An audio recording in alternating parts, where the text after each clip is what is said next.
Welcome to another episode of Georgia Forages, the digital series. My name is Dr. Lisa Baxter, and I'm the University of Georgia State Forage Extension Specialist.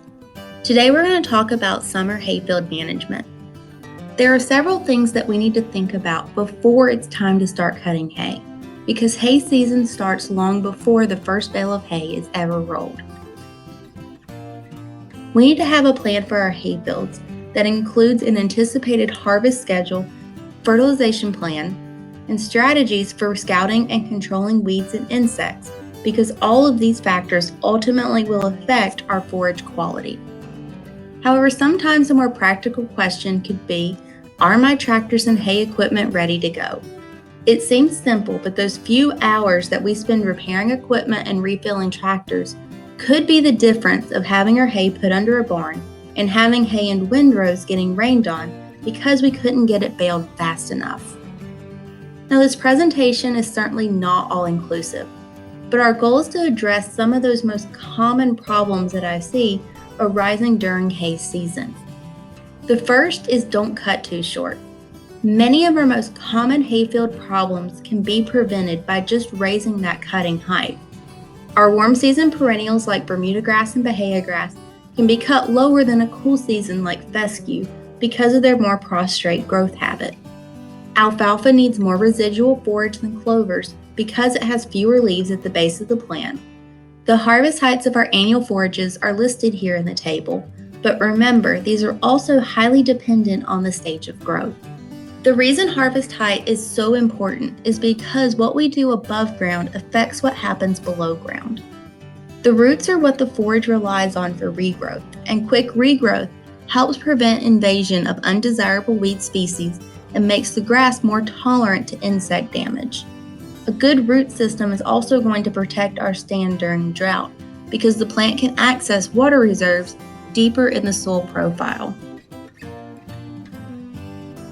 We should be harvesting our forages every 28 to 35 days as long as they're actively growing. Now, actively growing means that these forages have adequate growing conditions and are not stressed by drought, low fertility, or any pest pressure. It can be tempting to leave the forage in the field for just another week or so to increase that yield and get a few more bales. But what we see is that as yield increases, digestibility slowly decreases.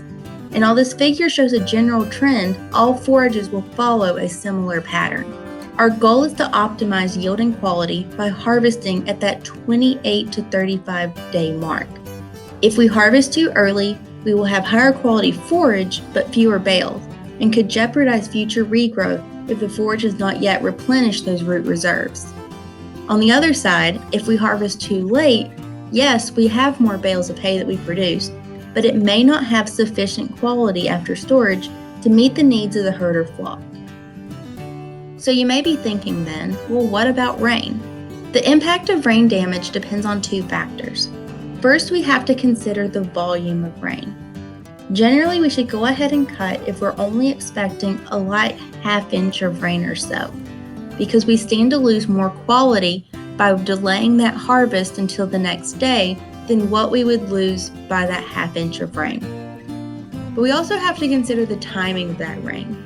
Rain does not tend to affect forage quality if the forage has recently been cut.